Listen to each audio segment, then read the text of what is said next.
The following program may contain language of an adult nature. Listener discretion is advised. Views and opinions expressed on the following program are those of the hosts and guests, and not necessarily those of the staff or management of alltalkradio.net. We are anonymous, and you're listening to Maxwell Silverhammer. Fuck that guy. And DJ Jerkman. Yeah, fuck that guy too. Only on STEM Radio. Damn, this shit really hurts me. Oh man, hold on, wait a minute. This is some bullshit. They're canceling the fucking show? Yeah, they're planning to drop us after 7 years. That's bullshit. You still got people that listen and like the show. Look, guys, you had a good 7-year run. What more do you want from us? You're like a goddamn Oreo cookie. You taste like shit but swathed in the center. Okay, goddammit. Our hands are tied, okay? Yeah, you're goddamn right, your hands are tied. Jerk, pass me the duct tape, motherfucker. What are you doing? All right, tape them together. Yeah, motherfucker. You know what? I think I kind of like this. Tie it a little tighter. Tighter.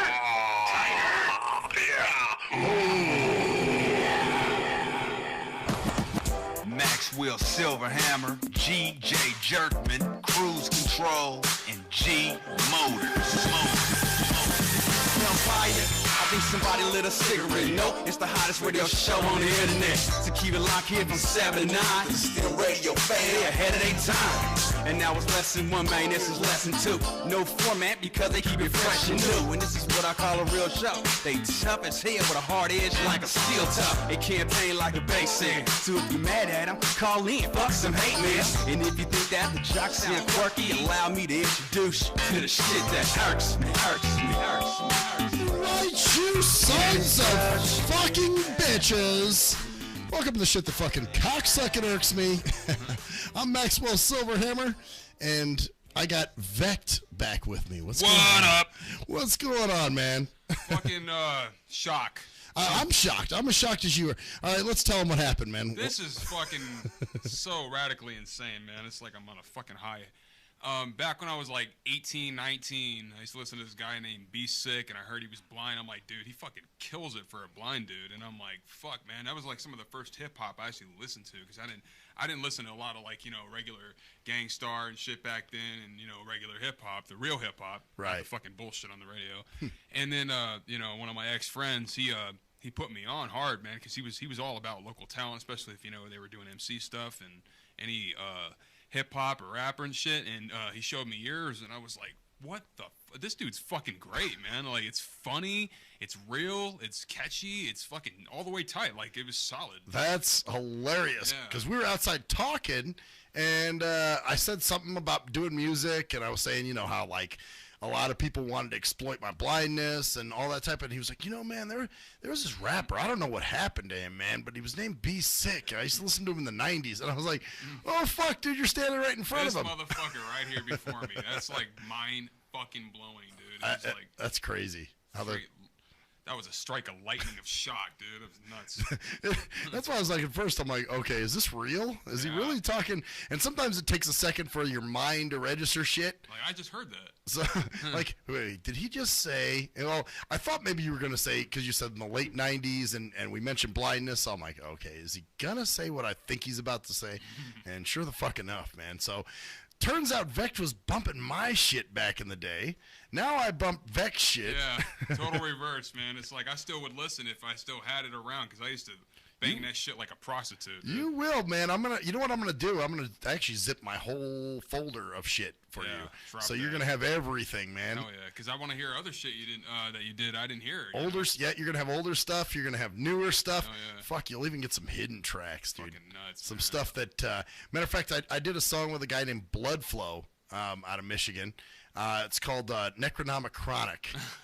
And that's a totally different vibe, man, because I was on some horrorcore shit. Really? Which, you know, it was totally not me, but, you know, I was like, you know what, it's Blood Flow's track, and I'm going to just say the most fucked up shit on here. Just have fun with it. And that's I did. what I loved about your shit, because you didn't have to always come off as a fucking format hard ass. You insulted shit. You just burned it, you know?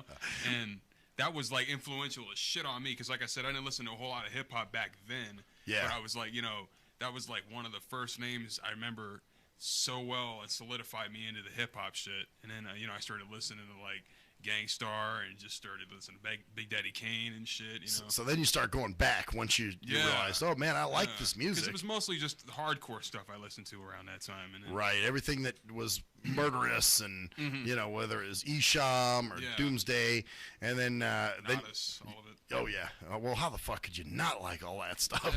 Yeah. So you know. That plugged me right in when he showed me, dude. That's so awesome, man. So you just never fucking know who you're gonna run into. Never. You know? Not in my wildest dreams. And the funny thing is, in the back of my head, dude, I'm like, why the hell does his voice sound a tad familiar? Have I heard him on another radio show? Have I met him before? Something, tiny iffy. It was just like, 2%. What the fuck? You know, in my head. Right. And now it totally makes sense. I'm like, holy shit, you put them together. Right. Nuts. Yeah, you never know, man. So crazy. Just, you got a secret identity, you come back, you know. Yeah, and I was repping your shit big time too, man. That's funny because, like I said, we were kind of talking about just the Vegas music scene in general. Yeah. You know, like you've even said, that you kind of got, like you're really not doing much music anymore, you said, right? No, because, the thing is, man, everybody treats music like a straight-up whore. And they're out to get paid, get laid. I'm out for attention. Fuck all that, It's always about therapy, love, the peace it brought you, the way music was supposed to be. Right. And then when everybody started getting their little grimy hands on a home setup, that's when the downfall began. Because when the new millennium came in, it was like a shitstorm. Yeah. Well, I agree. I mean, that's when some of the worst music started. Everybody. I was just like, what is going on with rap, man? Because now it's to the point, I'm actually embarrassed to admit that I like rap music. I'm serious. There's certain people that I will not talk about. And even, Jerkman knows here, like, if we have somebody in, he fucks with me all the time. Because we do play, I still have my my Zero Tolerance album and stuff up on CD Baby. So when we play those commercials, the one commercial promoting my album, he'll fuck around and he'll be like, you know who that is? That's Be Sick. And I'm just like, don't fucking kill him. That's fucking dope, though. No wonder you fell off, though, man, because, you had, a lot of embarrassment, I feel you, because I'm sometimes embarrassed when people introduce me as a rapper, and I'm like, no, it's further than that. Just call me a vocalist, or if you want to call me a rapper, I'm not going to, stab you in the face for it or anything. Right, but at the same time, you're just like, oh, dude, you sell me short. Yeah. Well, it's like when people call me a DJ now. I'm really not a DJ. I'm a talk show host. Yeah. They just try to give you these little cheap labels that don't really describe you. No. Yeah. Well, just something easy to slap on you, That's real crazy. Quick. But yeah, that was the whole thing, man, with the whole Vegas music scene, and I know you've seen a lot of it now. Oh, of course. And it really has nothing to do with ethnicity. A lot of people will put it on that, of course. Oh, because you're a white guy. I know that was the big thing when I was doing music. I was like, really? You want to get stupid about it, dude? I'm like, I'm part black as well. Because, I'm three things, I'm Sicilian. Actually, I didn't know that. Yeah, I'm black, Sicilian, and, I'm white as well. So I'm fucking rainbow shit, Right. And I never cared, about shit, because, I've never been about racial standards. It's really about what the hell talent you possess. And I don't really believe that everybody else is either. Yeah. I think it's just, like you were saying outside, it's political. It's too political. It's like Core-Upted. Yeah. So I'm not about it anymore. It's just like it's an occasional thing. I'll still have fun. It's too much fun to give up completely. Well, yeah. You got to have some kind of outlet. And it's just it's a therapy thing. It's like, the shows are live therapy. So right. I never go half-stepping when I make a song. When I do a performance, I never half-step, dude. I bring my whole heart to the table. Well, that's it. You give them what they want. Yeah, and I do it for me first. This album was kind of like my album, because I used to always put me and the fans right at the neck-and-neck level. Then I'm like, you know what? After a lot of betrayal, a lot of fickle shit, a lot of politics and just nonsense, it's just like I kind of said, you know what? Fuck what everybody expects. Fuck what everybody wants. I'm going to just do it for me this time. If you like it, I think you will, because, I really delved into my comedic side, and, I brought a lot more humor, because everybody would mention it every now and again, and like, why don't you do more funny shit? You're a pretty funny-ass dude.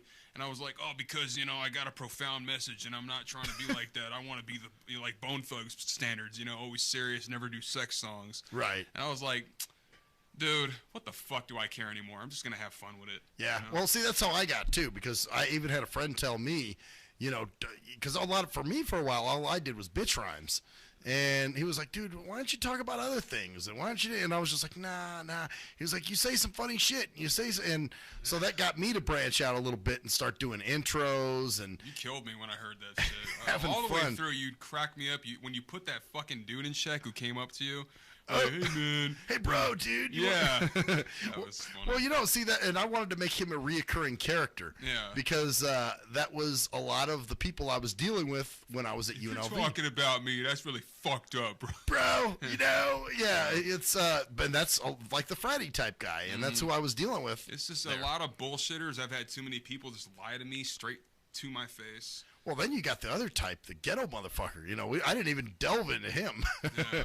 You know, hey, dog, you know what I'm saying, dog? I can blow you up, dog. You know, just, it's like, God. fall back, dude. Don't talk about it. Be about it. Yeah, exactly. And it's really all talk. Well, that or you run into like, how many times do you run across an old-ass promoter who has no fucking clue of what you do?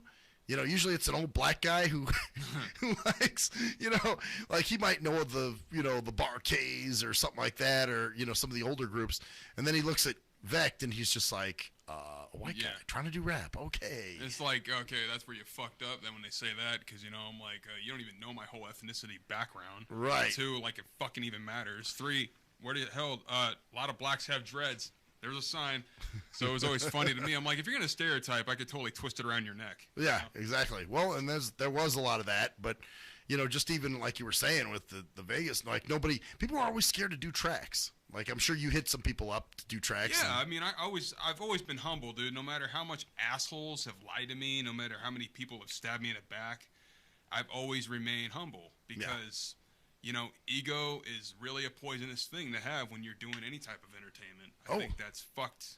Absolutely. Completely upside down and messed up. Man, that's it's so crazy, though. Funny. Really processing this shit. Yeah, me too. It's still like, oh, okay, I'm trying to continue on with the interview, but... no, it's stuck, dude. It's like nuts. My brain. Now you're listening to my shit and you like my shit. Yeah. It's just, wow. Well, it's you never thought, man, you know, that you would connect, like...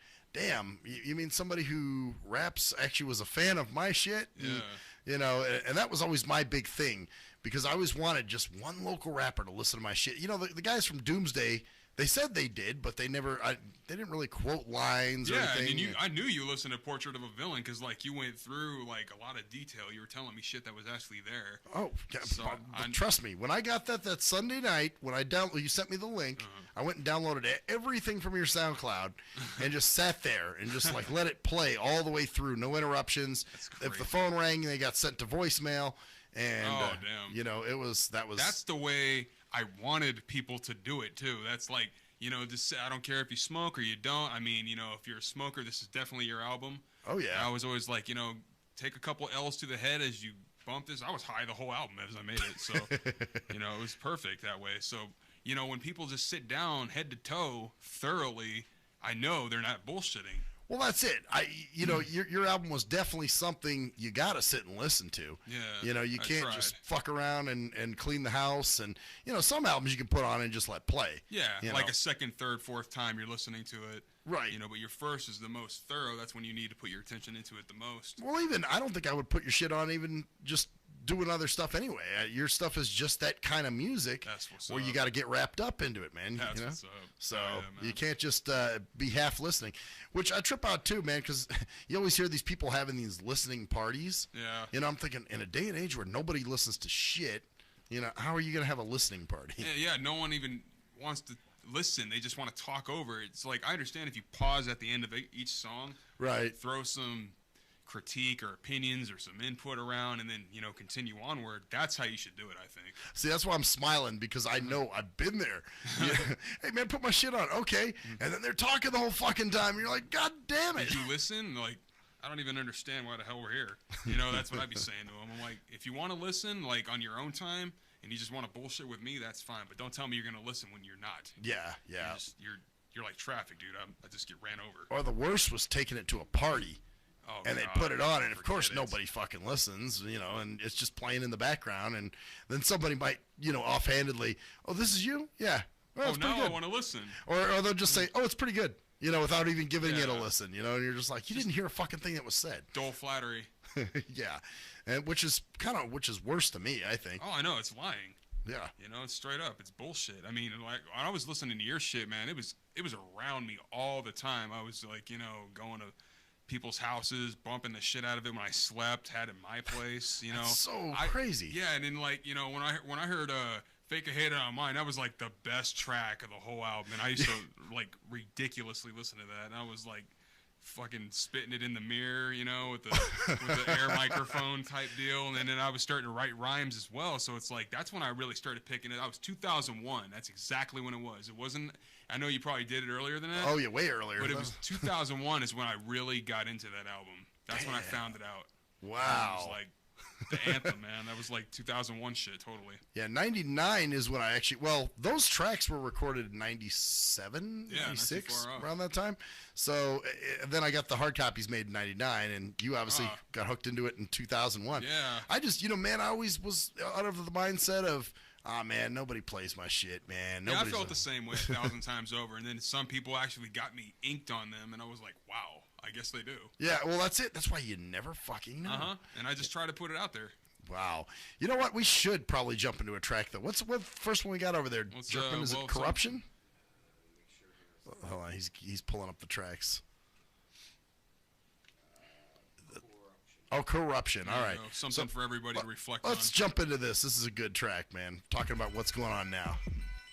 You know, you keep hiding shit from the world, and eventually the world comes to your fucking front door.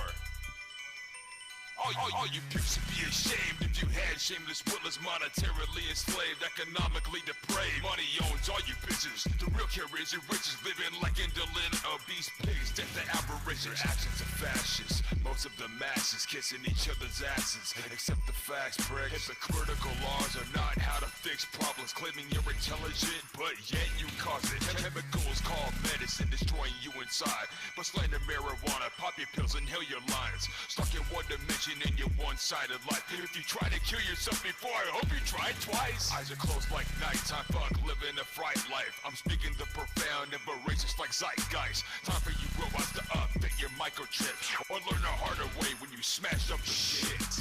Don't ask me when we will be free. I won't bring false hope in this malfunction. We'll burn out corruption. All drones, false dissemination, impending annihilation, universal terrorization, carnage in the nations, mountains of obliquity that we wish would implode. Can't you see the subterfuge right the fuck in front of you? They got you fool believing your vote can make a difference. You can't differentiate, none of it differs. With our savage crooked leaders, don't waste a breath on wishing. Government bombs going off, hear the politicking. Richest country in the world that leaves you to suffer or struggle. Even if you got it covered, they'll still find a way to fuck you. I see the face of America and it's broken and busted. Strong enough power as it's choking and crusted. Government telling chosen votes in healthcare and welfare. Cries of madness immerse for them, but who the hell cares? Commerce is horrifying with all its glorifying. The weak brains of sheep, so they slowly die. Yo, what's whatever if you got faith? But religion's a disease, growing its plague, not safe. Various apostasy, insane autocracy, insane bureaucracy, insane we mocking, we need more democracy. Don't ask me when we will be free. I won't bring false hope in this malfunction. We'll burn down corruption. All drones, false dissemination, impending annihilation, universal terrorization, carnage in the nations, mountains of obliquity that we wish would implode. Can't you see the subterfuge right the fuck in front of you? Screams of American dreams, it's a nightmarica, naive to fully believe in the press and media terrorists. Integrity is bled every which way, brainwash the slaves. They rape, buy, and lie the way in minds of those afraid. Look on the back of our dollars, it says Nova Soda Seclorum, meaning New Order of the Age or New World Order. If you're sick of disease, better have an armor laid to cure it. That's the price you're facing with a medical insurance. The White House flips us all off with a national monument. Feds listening and watching everything. I'm fed up dodging it. A bum has more change than you. I'm sick of you talking it, and it is so obvious they are only broke promises. It's always pick and choose with the demarcation. Vicissitude of empires beyond our nation. The NSA and Federal Reserve are in bed, but it's a three-way cause they're fucking your ass in the head. Don't ask me when we will be free. I won't bring false hope in this malfunction. We'll burn down corruption. All drones, false dissemination, impending annihilation, universal terrorization. civilization, carnage in the nations, mountains of obliquity that we wish would implode. Can't you see this subterfuge right the fuck in front of you?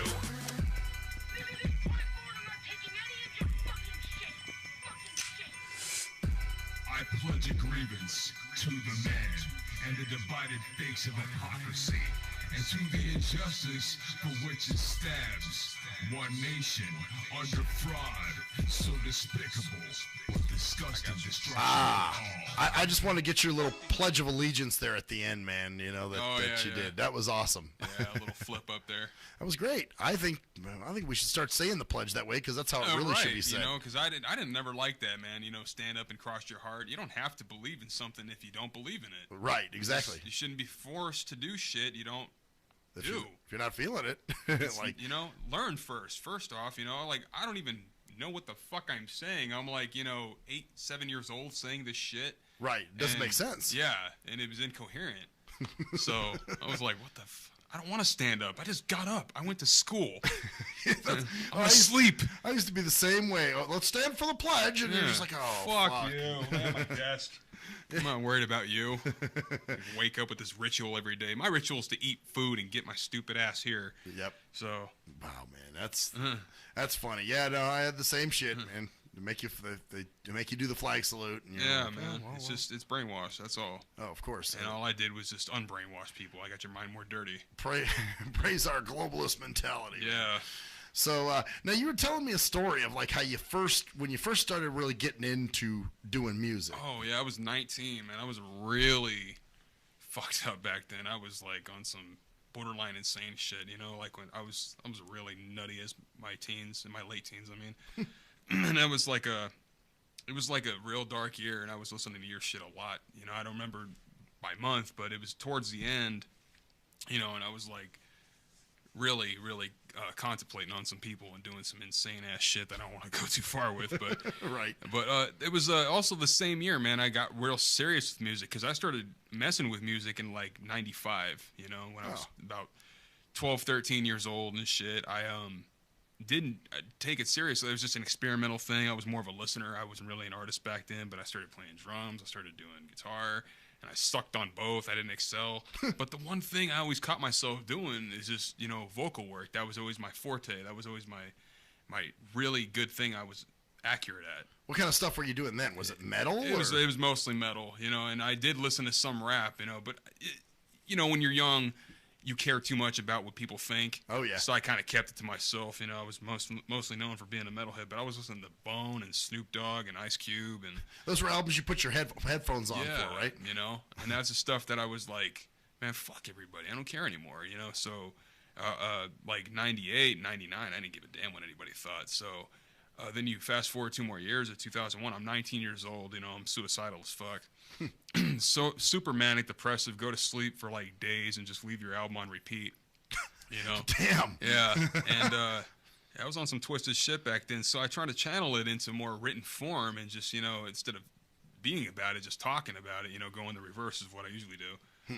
And I was like, well, you know, I'd rather just kill people in rhymes. And that's when I was listening to your shit, I was noticing big time, man. You just like treated it like a roast, you know? Oh yeah. And it was like, I should definitely do more of that because I've been a fanatical comedy fan my whole life. Oh yeah. And that's, you know, I did a lot more of that on Portrait of a Villain.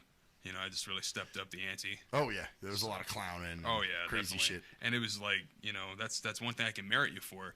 So that's when I stepped it up. And then 4 years later, 2005, that's when I put the first 2 albums out, and they were only 3 months apart. You know, if you remember the discography line I spit on that song called Despicon.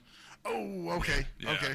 Yep. And that's when I was like, you know, that's kind of when I went up and got a little recognition in 2006. That was like my first biggest year when I did that song Crystal.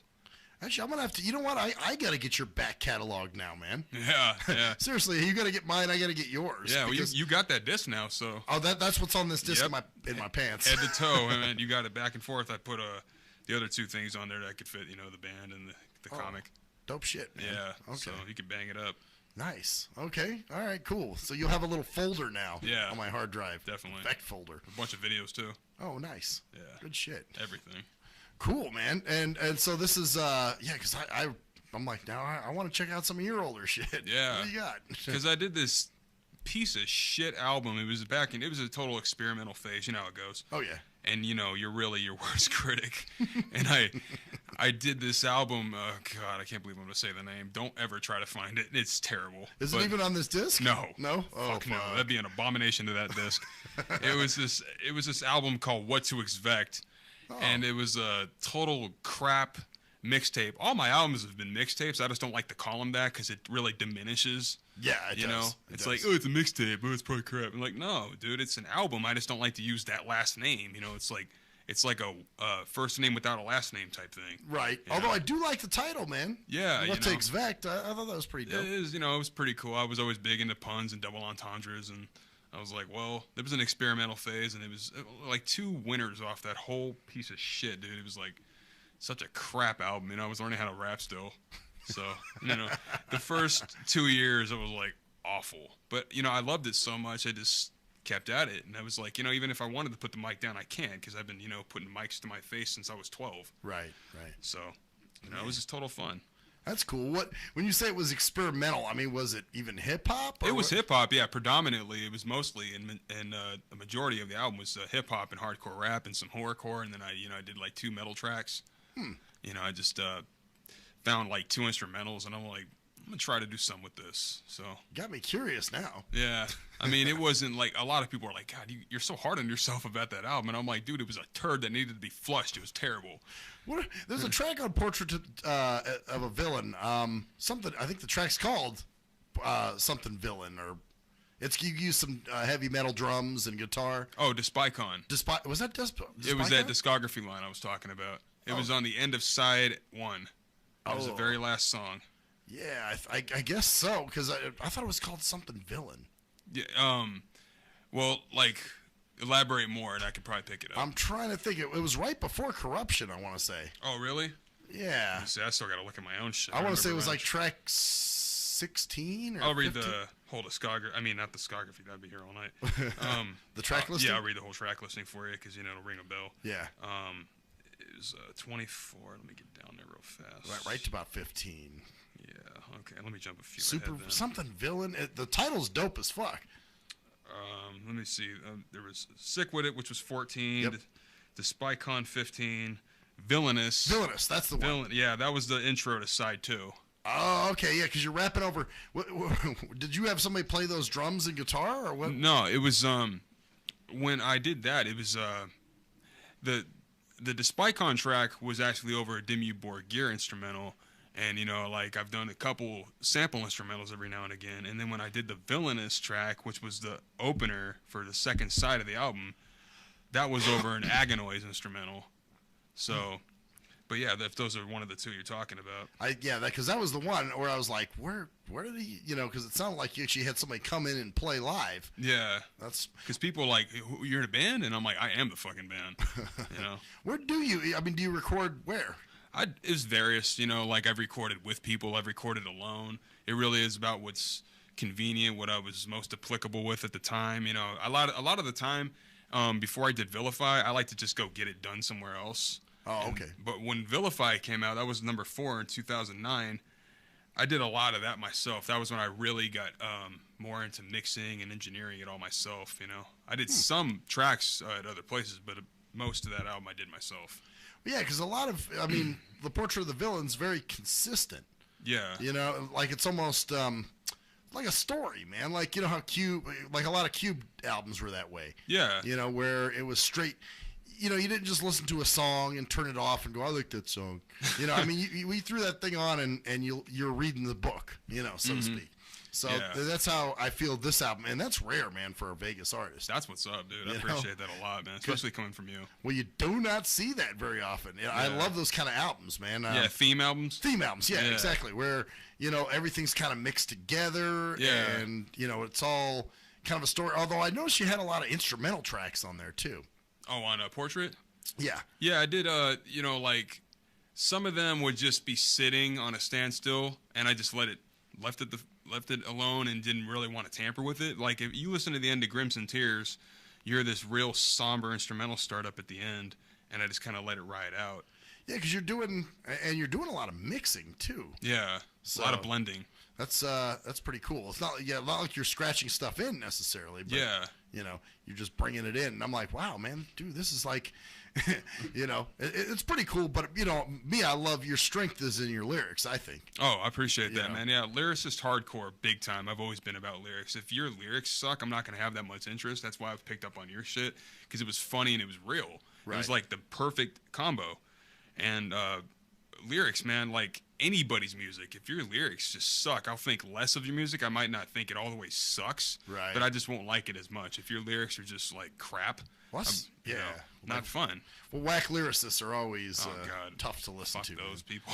It's like can't dig it. I can't, man. Like I'd read lyrics every time I even listened to a new song. Like I remember this one song I was hung up on.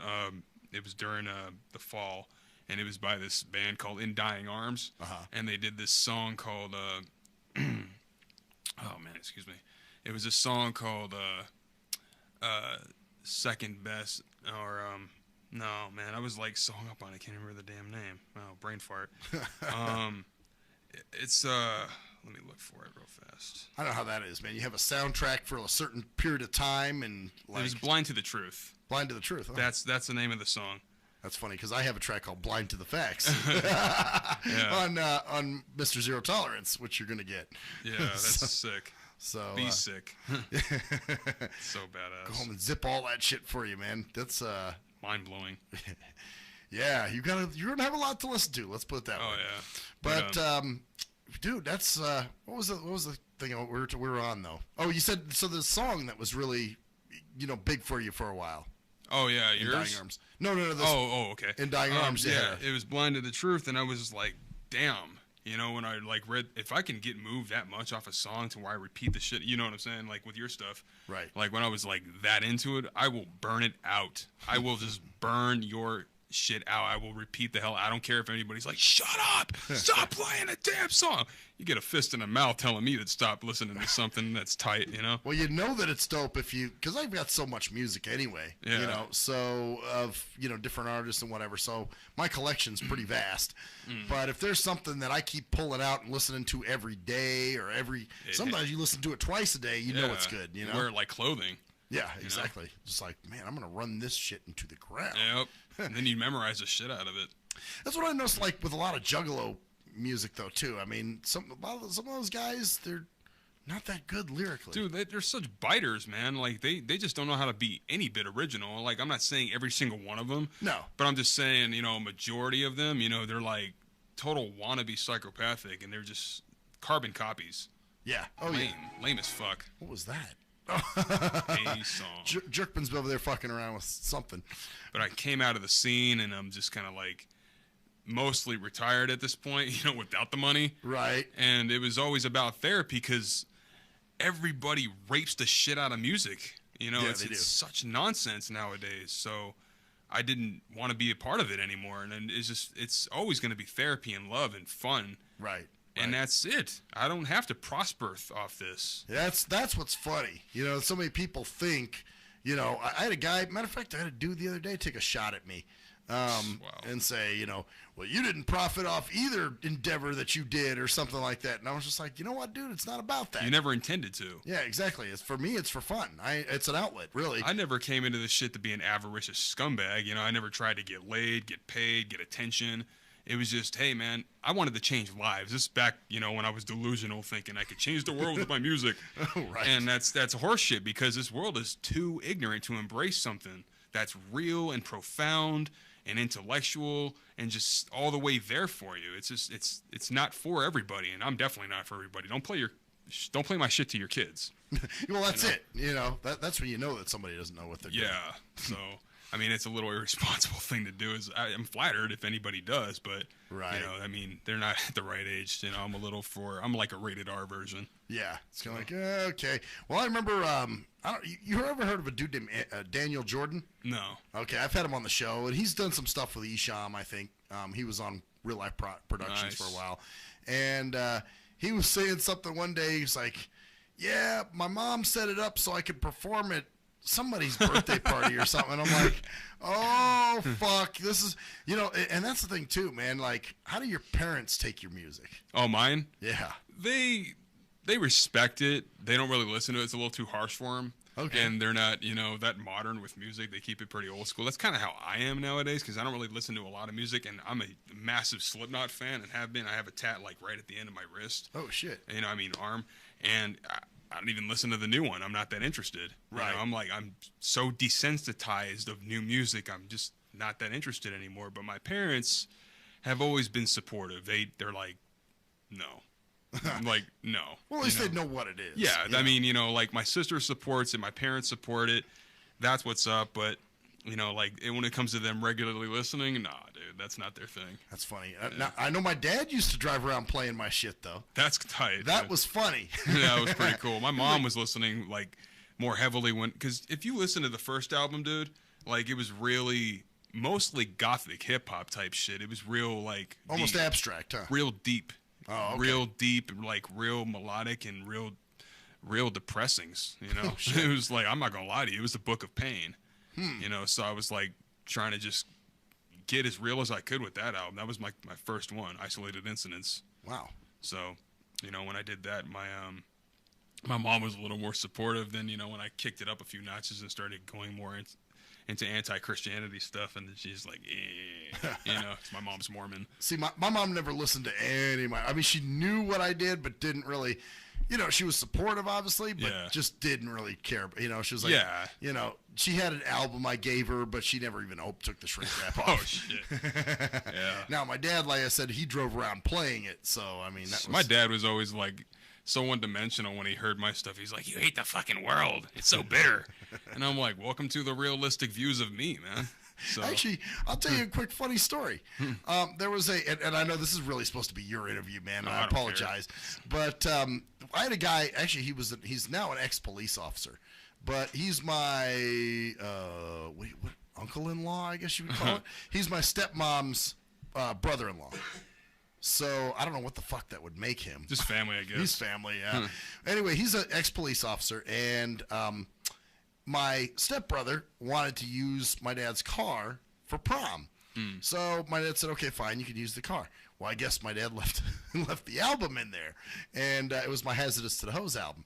And he's playing it. Oh, and I'm going to throw out, too, I had this guy on my show, my uncle, whatever he is, Uncle Mark.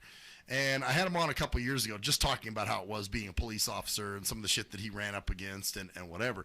But anyway, when my stepbrother was using the car, the tape was in it. And of course, my stepbrother and his date loved it. And they were playing it and whatever. So I guess Uncle Mark wanted to move the car.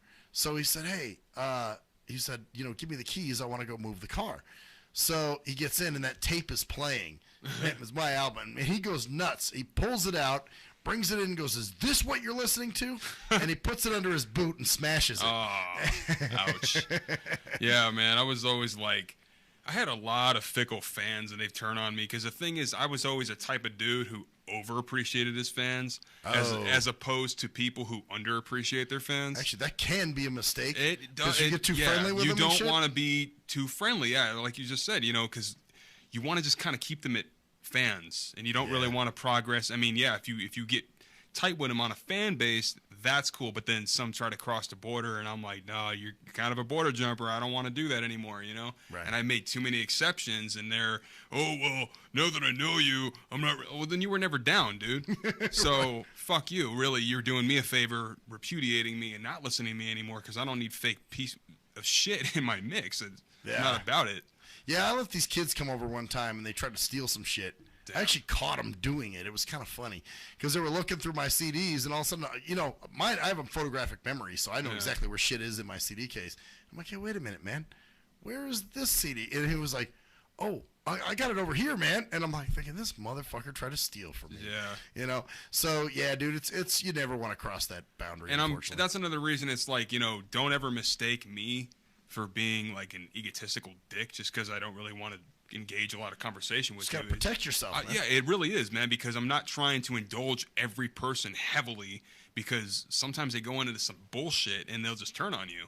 Yeah. I've had a lot of fickle backstabbers. My support system has always been rather weak, other than real fans. You know what I'm saying? Right. So I don't play like that anymore. And you know, like people who don't give a rat's ass about their fans, and you know, they just have to fuck them over or fuck them or anything else. Right. So you try to be the other extreme. Yeah. But in that, you see, that's the problem too, man. It's like, fuck, you can't be cool to them, but you can't be a dick to them. Yeah, you gotta keep it in the medium. Yeah. Well, even on Facebook, and you probably get this a lot too, which annoys the fuck out of me, to be quite honest, because I think it's the most counterproductive thing you can do on Facebook, is the chatting. Mm-hmm. You know, like you're on there, and maybe you're trying to, like yesterday, I was, you know, talking here to Jerkman about, you know, sending your tracks over. Mm-hmm. So you're trying to conduct business, and then some fucker just sends you a random ass message. What's up, Max? You know? And you're just like, oh fuck. It's like, really? Wait. You will wait. I will deal with you. Yeah. Well, and you know, it's just so really all they want to do is they just want to, as I call it, beepoo. You know, they just want to talk. You know. Yeah. It's like, look, I'm sorry you're lonely, man, but there's a million things you could be doing that are more exciting than talking to me. Yeah. You know, and I'm not even a big Facebook user. I'm not that active on there. I'm not active in music anymore. When I did Portrait of a Villain, I was kind of like, here's my last grand finale. Right. And then, you know, I'm out. And if you've listened to it, you know, head to toe already that I've, you know, I stepped up the humor, and a lot of people were always like, why are you always doing such serious shit? Right. And I'm like, you know, I just had a lot of serious things to say. I wanted to change the world back then. But then I said, fuck it. And, you know, and then around that time I was heavily high. Right. So I didn't really care. I'm like, I'm just going to have fun. I'm just going to goof off. They've always wanted me to be more humorous. Well, here the hell it is. What was that intro where you went to the wrong address? What was that supposed to be? Oh, okay. I'd love to elaborate on this one. This was funny. This is you're talking about rat poison. Rat poison, that's right. Yeah. And he's like, no, dude, it's this. Yeah, it had Murder Man calling me. What it was based on is I had found the wrong address, and I killed the wrong people. You know, so that's what I thought it was. Yeah, I took out the wrong people. You know, the rat poison. That was me, and I got that call, and he's like, yeah, you carried it out. I'm like, yeah. And he's like, wait, did you go here though? And I'm like, fuck, I didn't. You know. And then he starts laughing at you. He's like, yeah, oh, that's classic, that man. was, yeah, you know. He was like, you irrational idiot.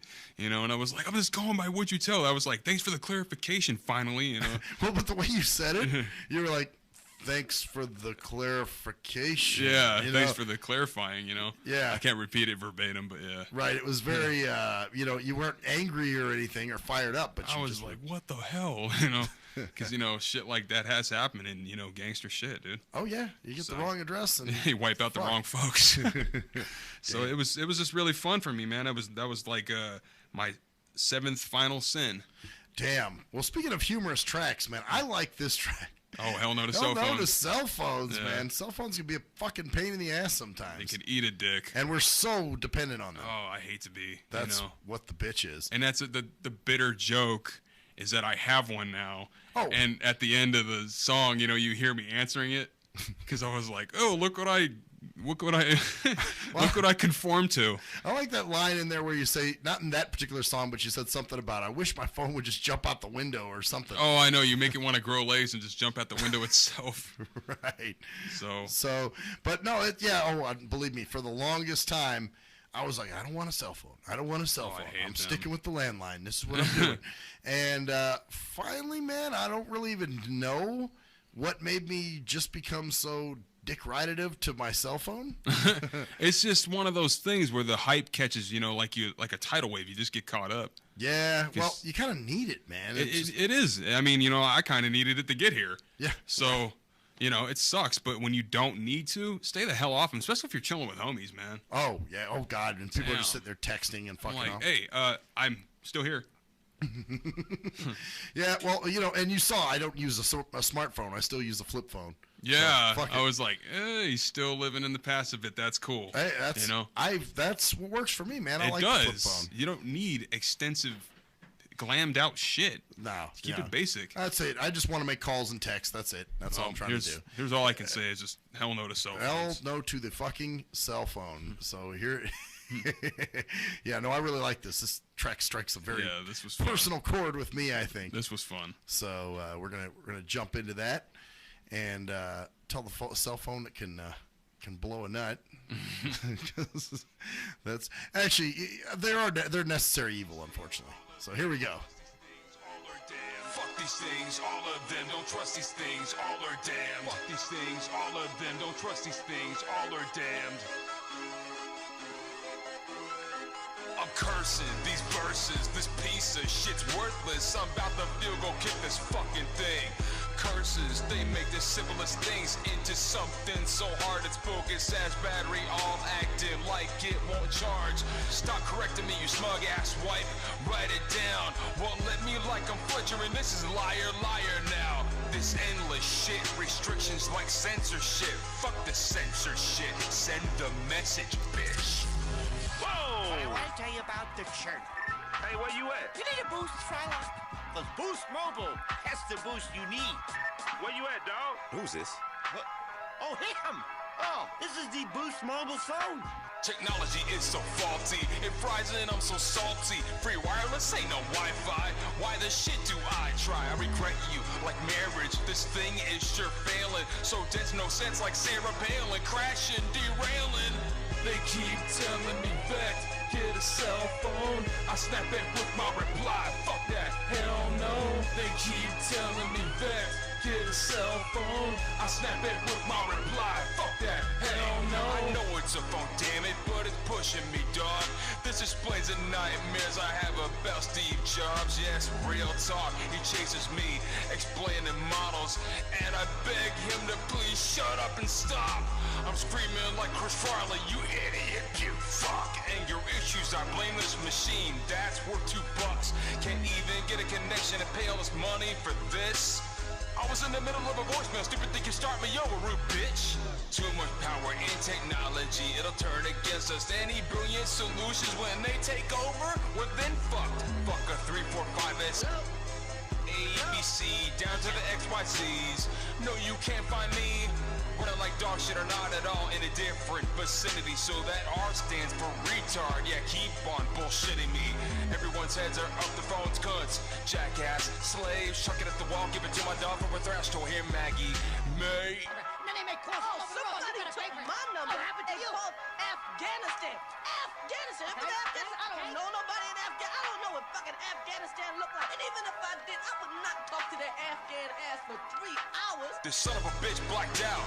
And yes, it's charged. Funny how they dare call the smartphones. They're total tards. Upgrade you think, but it's more like downgrade. Fragile cheap piece of crap, ain't all that. How fake. They keep telling me that get a cell phone. I snap it with my reply. Fuck that, hell no. They keep telling me that get a cell phone. I snap it with my reply. Fuck that, hell no. These things fail conclusively. It is nothing new to me. T-Mobile is so loco. These lies with Verizon. Dubious scammers in this business make it so defective. Lies in every commercial full of shit. Like septics, it's backwards because it won't grant even a simple task. Stop taking all I'm paying for, you assholes. Give them back. A feeble product is what they are. These deals are like landmines. I'm done with this idiot nonsense. I'm gonna stick with the landline. Fuck these things, all of them. Don't trust these things, all are damned. Fuck these things, all of them. Don't trust these things, all are damned.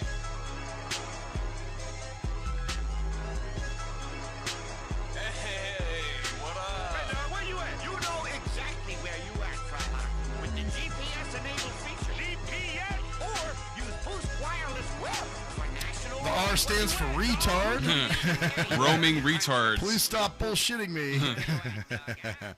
Yeah, and going to the cell phone store is always, I really don't like it. Oh, God. You know, because, especially in my case, I need somebody who knows what the fuck I'm looking for. It's tedious. Yeah, it really They is. just jerk you the fuck around. If you're going to jerk me around, make me come. That's what I'm saying. There's no coming to this at all. Just going. Yeah, pretty much. Going. So stupid. I didn't get my first cell phone until 2008. Oh, really? Yeah. Damn. I stayed on the low. I was off the grid. No one could find me and shit. And I'm like, okay, if I know your instructions and I know there's a payphone around there, we'll make this work. That's funny. Yeah. Yeah, see, for me it was, my mom got me a cell phone because she was like, I'm getting you a cell phone because I want to be able to reach you when you're out. Right. And I'm like, oh, God. So this was like 98. But you know what? See, the thing was I used to leave it off. all the time. I just like I do with my ringtone. It's always on vibrate. Oh, okay, yeah.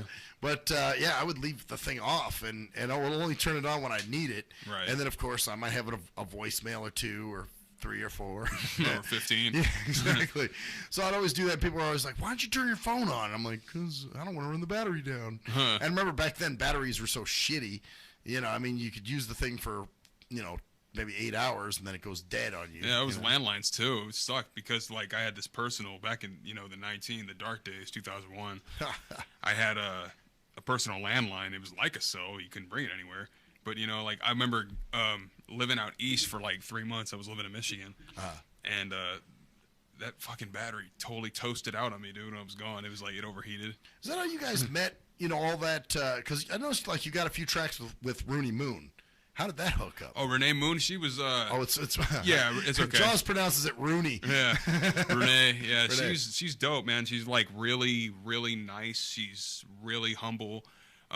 She's got a beautiful voice. Yeah, I know. You guys on LOV, what's Love Evil or whatever it's Evil called? Love. Evil Love, yeah. Yeah, Evil Love and Slave to Anger. And Right. I was like, you know, I was totally getting dicked around by these other chicks because I was like, I really want to work with a good female artist. And I had a few in mind, but they just kept playing that bullshit, you know? And I'm like, hey, like, again, man, you're going to jerk me around, make me come. Right. So I hollered at somebody who seemed to be a little more humble and real about it and just more inclined musically. So I got at her, and I met her through Murder Man because I always forget the label. I'm sorry, Randall. I always forget the name of your label. It's a Horror Flick, man. Yeah, Horror Flick. Oh, Okay. Shit. I know that. He's repping it all the time. Yeah, you know, Randall's a cool guy. Shout out to Randall. Yeah. So I clicked up with Renee, and she was listening to Poverty Storm, and she was like, damn, that's really deep. I love that one. So, you know, we connected. And I was like, well, I got these chicks who are totally backing out on me, and they're not about any real shit. They're not stepping up at all. So I was like, you know, do you want to just take the torch, and you want to do this? And they were like, hell. She was like, fuck, you know, bring it. And I was like, well, I got 2 tracks. You know, she's like, even better. So it was awesome. Man, good shit. Yeah. So that's and that was while you were out in Michigan, you said? No, this is way after that. I lived in Michigan back in 2001. Oh, okay. Yeah, this is just last year we were tying it all together, and I was like, okay, well, you know, here it is, and here's your parts. Was this via Facebook? Or? Yeah. Oh, okay. Yeah. So you guys are just sending tracks to each other, Mhm. and so she'd put her part over it, send it back to you.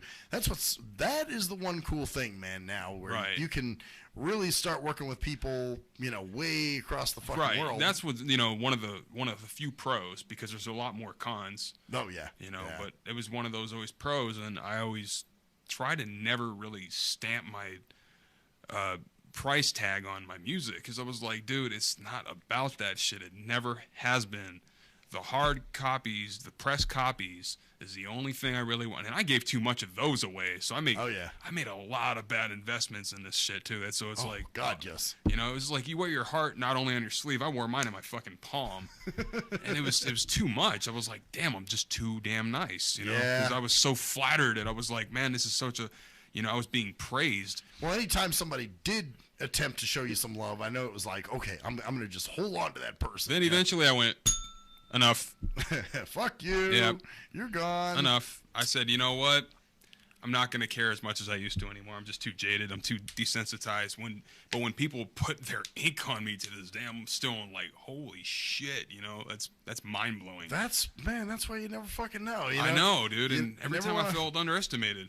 Yeah, well, and that's it. It's just like, where were you people when you're doing music? You know? I was heavy in this shit, you know, and it was like my 2 biggest years were like 2006, 2008. Right. And it was really ironic because 2008 I was going through a divorce, and I was like completely slummed out and just stuck in all this thick depression, and I was, you know, like on the verge of killing myself. And so it's kind of a shitty year in general. It was a bittersweet year because I flipped it. You know, Yeah. I was like, I never really tell anybody this because, you know, it's like it's so personal. But, you know, it was like 2008. I had a Ruger 9mm in my mouth. Oh shit! And it was like, you know, I was really ready to clock out. I was so distraught and destroyed, and I was just like, I was actually writing a suicide note, and I stopped myself. I like, you know, I'm not gonna say why, but I really pulled my head out of my ass, and then I just tried to make myself use my pain better. You know, instead of drag me down, I try to use it to my advantage. Right. And I just had a whole burst of motivation, you know, got a pretty decent job, and just came out of it, man. Wow. So, That's because, you know, some people, they don't have that little angel on their shoulder or whatever the hell you want to call it, you know, stopping them from that thing that pulled you out of it. Yeah, where you're just like, whoa, how you know, those are those things, man. I tell you, it does definitely. I mean, I don't know if I know you have a lot of shit where you rip on religion, but I definitely do believe in a higher power, man. Yeah. For stuff like that, you know. Yeah, you know, like to me, there's a difference between people who have faith in God and Christians. You know, you already know. You know, man, like I have nothing against anybody who's got faith. I'm not that type of dude. I won't fuck with you just for having faith. That's messed up. That's not right. No. So, but the thing is, you know, if you're a pontificating little puke and, you know, you're closed-minded and you shit on me, man, fuck, I'm going to introduce you to the toilet. Exactly. So, and you're forcing your shit on me and telling me I'm no good because I don't believe what you believe. Right. And, you know, oh, trust me, I run across plenty of those. Yeah.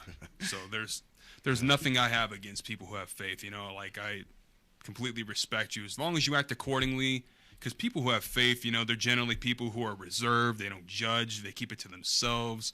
They're not in your face. They're not overt, cramming it. And, you know, those are the people I got love for, man. Like, I got a lot of my friends that have faith. And then you got, you know, some of these asshole pukes I don't talk to anymore, Christians, you know, because the minute they started coming at me sideways or if I took a real big indulgence of them, I'm just like, dude, I'm so sick of your preachy bullshit. Yeah, well, see, you know, the problem is, too, you may think they're very cool. And then all of a sudden you see another side of them. They're underhanders, dude. Yeah, and you're just like, oh, shit. Like, I had a guy that I thought was, like, one of the nicest people, and he seemed like very, you know, hardcore Christian, this, that, whatever. I had him on Facebook, and I guess he didn't like my posts, and he just took me off. Condemned you. Yeah, pretty much like, oh, you're the devil. See, that's what I'm saying, man. It's like the accepting people, you know? It's like I don't purposely try to hurt your feelings. If I do in the process, my bad. Right. But, you know, it's like if I respect you, I would never try. No way. Right. I just recently stopped talking to somebody who was like the worst case ever. And I was like, wow, I can't believe I hung out with you for almost 3 years. Yeah, it's kind of funny. Well, but then it does take a while to see those people. Oh, yeah. I mean, you know, it was really funny because, you know, she's just really one-dimensional thinker. And we'd smoke all the time. You know, it was like my partner. So she even blazed with you. And and I'm like, oh, okay, so you're okay with blazing, but you go to church, but you're cooked beforehand or after. Get high before I go to church. Your logic doesn't make sense, you know? So I just thought she was a Christian, totally. Backwards on everything she said. I mean, I even had to tell her what a crucifix was one time. Oh, that's a real hardcore hypocrite. What a fucking idiot, you know? Damn, yeah, if you don't know what a crucifix is, like, fuck. You don't know anything about the shit you preach, so it's like, I don't roll with anybody like that, no matter what it's about. Yeah, because, you know, they're just trying to be something that they're not. Living in your own shadow. Yeah, pretty much. Stupid. But it's, you know, you find that a lot. Well, I guess you can't put an age thing on it. But, no, definitely not. You know, at the same time, you do have some older people, though, that are a lot worse. Yeah. You know. And I've been at some youths that were just, like, so hung up on shit, and they just don't understand anything they're saying.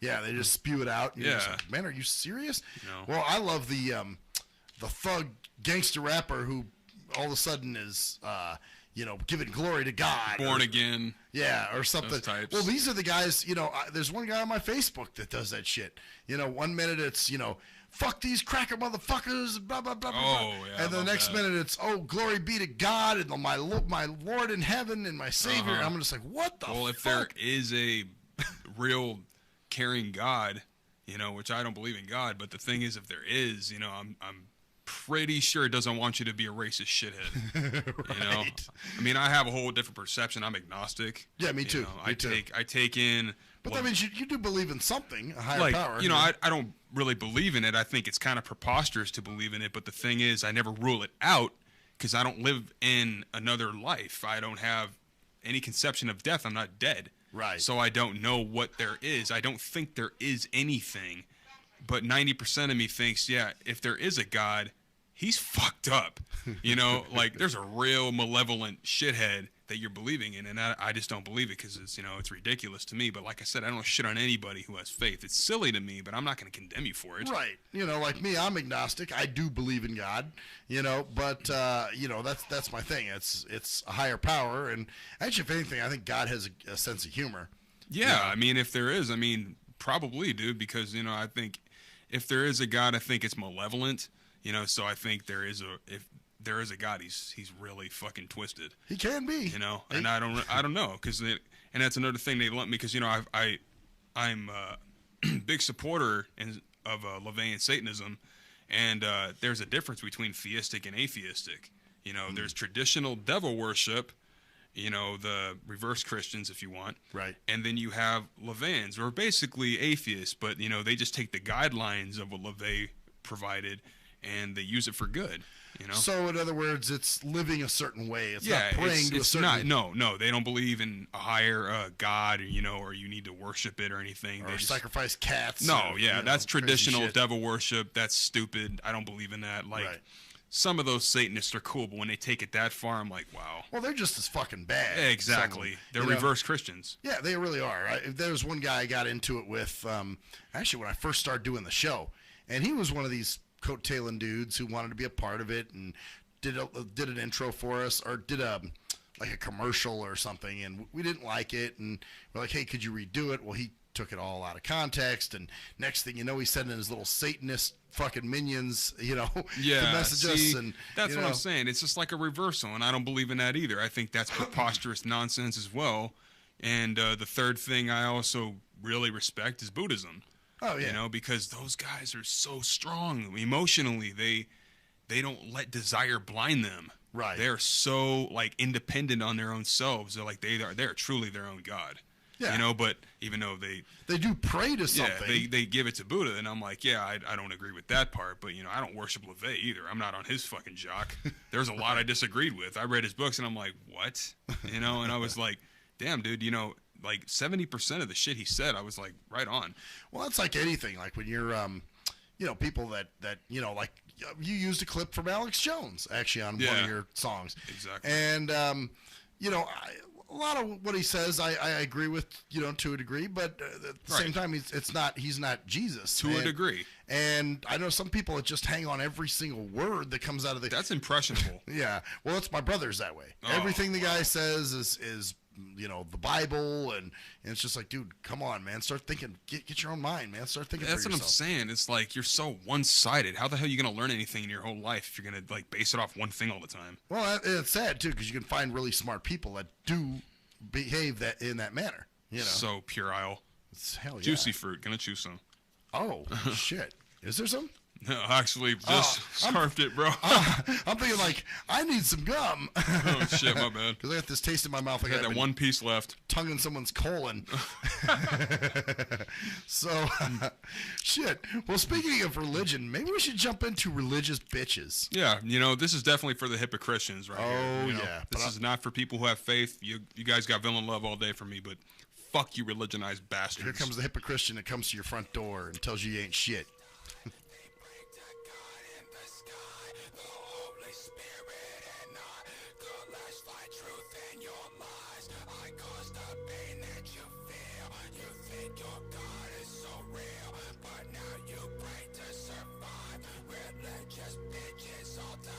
Religious bitches must die. They pray to God in the sky, the Holy Spirit and I classify truth and your lies. I cause the pain that you feel. You think your God is so real, well now you pray to survive.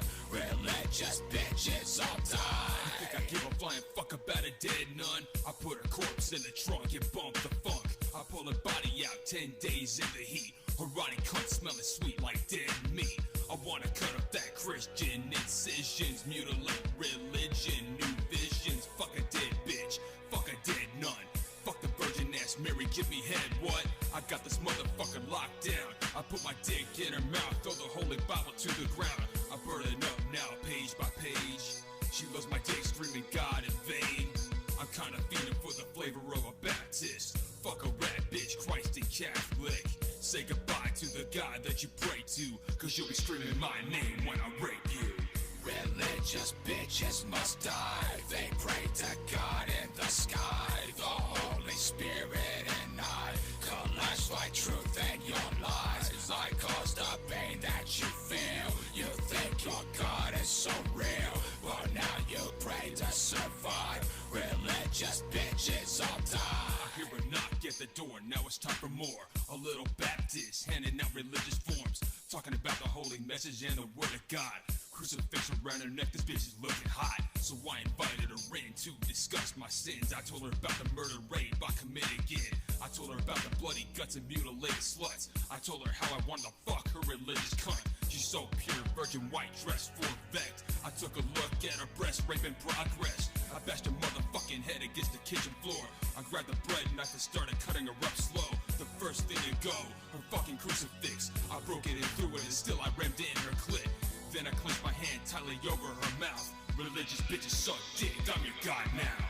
Religious bitches must die. They pray to God in the sky. The Holy Spirit and I classify truth in your lies. I cause the pain that you feel. You think your God is so real, but now you pray to survive. Religious bitches all die. Gothic killer, I'm killing nuns for fun. I pack a gun and a knife for some nun love. They say I'm sick, deranged for you to fuck with. I got women afraid to even touch this. Sick like this, yes. Fuck the Holy Bible. Fuck living a holy life, I think I'm suicidal. My mind's tripping, so I'm thinking about this holy bitch. What I got to show her, she'll say, holy shit, listen to this. The nightmare awakens. The beast that's a villain, sex, masturbation. My thoughts of dead nuns, this world has showed me. Your lies divide, religion lost, unholy. Forced to fuck, and when I taste your blood, and when I smash your cunt, you can feel the love. Your kind dies tonight. Don't waste a prayer to Jesus like the pile of feces. You're still a Z-sis. Religious bitches must die. They pray to God in the sky. The Holy Spirit and I classify truth in your lies. I cause the pain that you feel. You think your God is so real, but now you pray to survive. Religious bitches all die.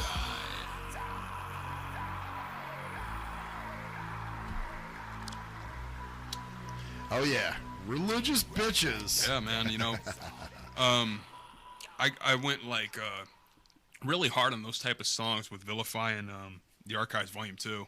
Oh yeah. Well, I guess you kind of had to, man. Yeah, it was mostly a purge thing, you know. I was in like real trying to make it solely based on anti-religion. That's one-sided. That's stupid. But I could tell you were really feeling. Oh, yeah. There's certain tracks on there that I just know were just from the heart, man. That I knew you felt when you did them. 2008, man. It was like.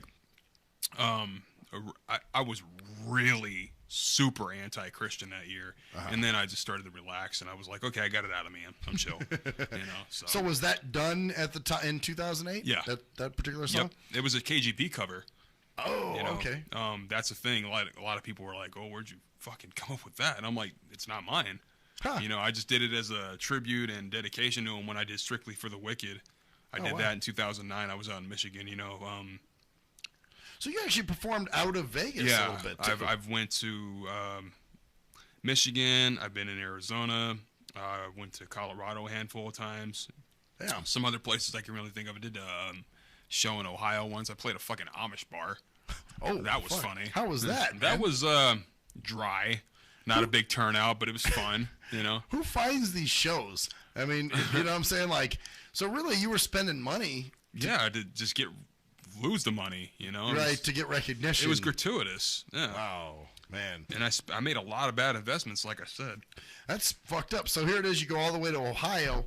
You think you're going to be playing some pretty decent venue, and it's ASRAM, huh? It's it was all right, though, because, I mean, at the time, I clicked up with my boy Confusion, and he said, yeah, it's kind of out in the boonies and shit, but there's a video on it on YouTube from when I did a song called Shit Talker.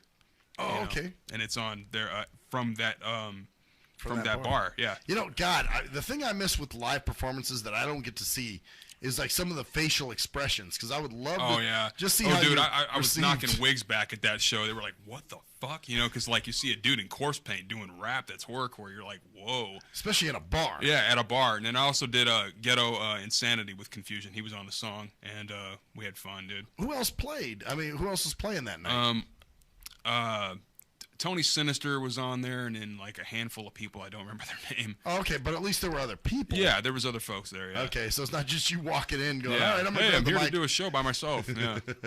Well, yeah, I don't. Have you ever played any stuff here? I'm sure you have. Here yeah, in Vegas. I mean, not frequently, but I've done a good handful of shows out here. Did you ever do the Battle of the Bands? No, oh wow, now you got me on this shit. This one fuckwad, thou who shall not be named, he's not worth it. Was it Rod? Well, I'm not gonna name him. Fuck him. You know? I know who he is. Let him rot in shit. Really? What did he do? He was always very cool to be. He fucked me over. This dude. He wanted me to sell tickets, and I threw down $300, you know, as a a prepayment. Wow. And then he totally screwed me. Because I'm still looking for him this day. He never did that shit when I was, working with him. It was him and his wife, and they were always very good about calling me and say, "Hey, you want to perform?" And I'd say, "Yeah, sure." But he never made me sell tickets. Yeah, that's something new. It was him and this other dipshit that shall not be named. I like to play the pronoun game. You sure it's the guy, right? Oh yeah, it's the black dude, right? No. But then I'm going to go in detail. Then I'm going to have to drop the name. I don't wanna do that. Let's just say he's a fucking low-life bastard. And you can tell me off the air. How about that? There's still some people in this shit. I want to crack their heads open. I mean, not so much because, that I have to settle the score. It's because you wronged me. Yeah, I understand. It's like, I guess it is score settling in one way, but it ain't in the other because I'm not, pissed about it. I'm just like, I got to get closure on you. Right. So... yeah, that's whatever. Really, I'm sorry to hear that, man. It's all right. That's another reason I'm not in it anymore because it's too political. I never had those issues with those people, man. If it's the same people I'm thinking, doubtful. It may not be. Maybe it's somebody new. Yeah. But because you got to remember, this was late '90s, early 2000s. Yeah, it was a different time. And but it was hilarious, man, because I'd be the only rap dude there, and the rest of these guys were man, you were like one of the few motherfuckers doing it, especially because you're Caucasian. Oh, that too? Well, fuck, I'm Caucasian, I'm blind, I'm from Vegas, I'm, all these things that were just, out the box. And it was hilarious because there would either be they'd be punk rock bands, or the funniest was when I'd go and it would be all these like folk, like chicks playing guitar. A lot of them sounded like Jewel. When you get up on there and you just start offending the shit out of everybody. Oh, it was hilarious. I'd take my cane out and put it in my zipper and then just... That's funny shit. Wave it around. I would have loved to see a B6 show back in the day. Fuck, I wonder if somebody got any video footage, because that was... yeah, it was pretty crazy, man. I used to do Legends Lounge. That was the spot. Yeah. And they'd always do the Battle of the Bands, but they started liking me. Yeah. Even the rocker guys were loving it. And dude, you couldn't not listen to it. It was just too good. It was so different, It's just funny though, because like I said, you'd go into these weird fucked up bar scenarios where I don't think the people that were there were necessarily there to watch shows. So they don't really give a fuck about what you're doing there. And then you start saying shit. Turn their fucking attention around. Yeah, and all of a sudden they're just like, what? Yeah, that's all they can say. Just a big-ass question mark like Mario Brothers above their head. Did you? I'm just wondering if you had similar experiences like that. Oh, yeah. I mean, because my shit's way more edgy and controversial than your shit was. Oh, yeah. I offended people way more because, inverted crosses, coarse paint, screaming. Oh, yeah. They were like, whoa, black metal in like a rap form. Well, that too, and I'm sure people weren't ready for that at the time, because it was still relatively new, And I love horrorcore. I mean, hell, I still got it, it's tatted on my arm. I still love the genre. I just don't respect it like I used to because a lot of people, like I said, have fucked music up. Oh, yeah. It's so saturated now. Oh, everybody's God. a horrorcore artist, and you're just like, oh, great. Like, it's played to death, dude. It's like, it's ruined now because, so many idiots are filled with avarice. They come in to scam. They come in to just to deceive, Right. And I respect a good handful of artists still to this day, but I don't listen as much as I used to. Yeah, that's the problem, man. Or even some of the artists you did like, they kind of slipped off a little bit. Yeah, and it's like I'll always be a fan of when I said I was a fan. Right. But it doesn't mean I'm going to be a fan for life. If I don't like your new shit, you obviously aren't for me. And that's the thing. There's a lot of people that have done a lot of new shit since, that you're just like, man, the guy's had like 30 albums since then, but I don't like any of them, so fuck it. Exactly. Like I said, man, it's not so much that I'm against listening to new Slipknot. I just don't really care. Right. I mean, if I hear it, I'll hear it, whenever. Well, the other thing we were talking about off the air is like how you were saying there were only a few groups at the time, here in Vegas that you knew of, and you probably could count them on, one hand or whatever. Now there's a shitload of them, and it's just like, whoa, I wouldn't listen to any of these fucking. I don't even care. It's like, even if they're good, I just don't really care to, because like they say don't limit yourself. Fuck that, dude. I'm gonna limit myself. I don't, If I don't like it, I'm not buying it. I'm not supporting it. I'm just like, dude, I listen to too much music. I listen to a ton of different types of music. Right. And just from just because they're from Vegas doesn't mean I'm gonna love their nuts. What, you get a merit, big deal. Like, oh, dude, you. But then it's funny because I'll speak to other people that will say, oh, this person was great. No, they're really cool. And you're like, really? They're a fuckhead. Yeah, like I listen to some talent out here, and I definitely keep it at that. Because, it's like I'm just not that interested in new music. It doesn't mean you have to take it personal. I'm just not that interested in new music. Yeah. I mean, I'd be curious, just to check it out. Yeah, but I mean, once I have, it's you catch me at the right time, right moment, sure, And you better be saying some good shit. Yeah, dude, because I've heard, a lot of different stuff, and you better top it. You really want me to be a fanatical person of it. I mean, there's a handful of a few that are still pretty good. Yeah. From out of here, but there's some other people I'm just like, okay, that's not grabbing me. That's not grabbing me. It's not, dude. Man, it's just one of those weird fucking things. Well, you know what? I think the theme song for tonight, because obviously I learned who's listening. Yep. And you learned who's listening. And I did too, yes. So I think, man, we should jump into that. Yeah. What do you think, man? Let's fire it off. Who's listening?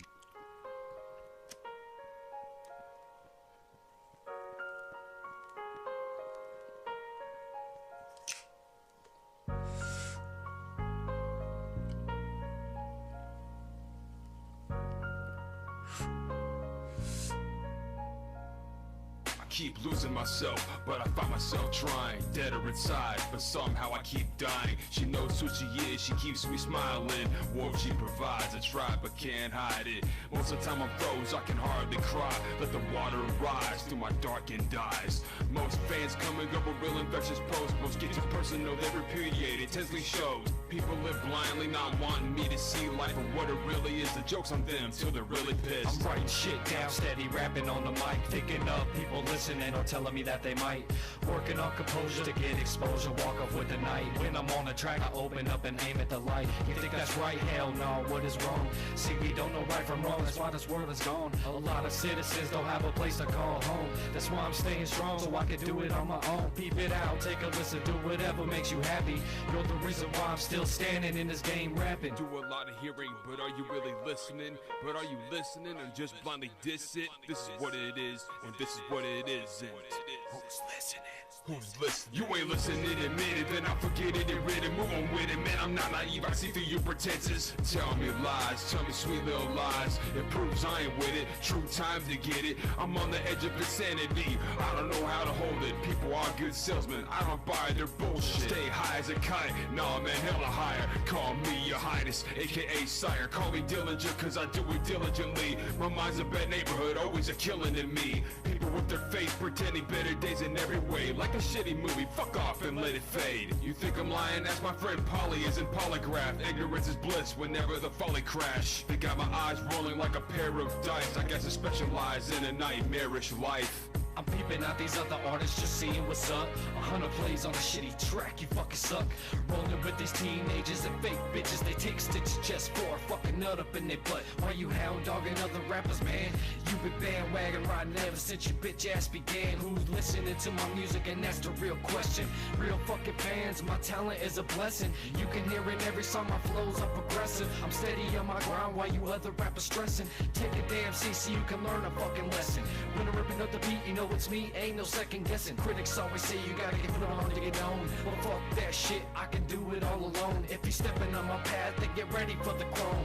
If you ain't gonna listen, pop to your dome. Do a lot of hearing, but are you really listening? But are you listening or just blindly diss it? This is what it is, and this is what it isn't. Who's listening? Who's listening? Corruption strangles the masses, mass strangulation. These actors play the parts of where you never think they fake it. I'm a living former dead in many ways like a candle. Abnormality in great amounts, I'm supernatural. Hearing talk of all stupid shit, something crazy. Drinking like the Trailer Park Boys, Mr. Leahy. I don't care about the impressive, because these songs are therapy sessions. He said therapy sessions, we in a session of therapy. You can play my shit 24/7, you know it's free. With the words I speak, you know it's not blasphemy. Blasting the heat on the track, making shit melt like wax. You know you whack, putting out a track that's weaker than crack. How you gonna give me something, try to take it back? You can suck a dick through a motherfucking glory hole. That's the only reason why faggots think you glory though.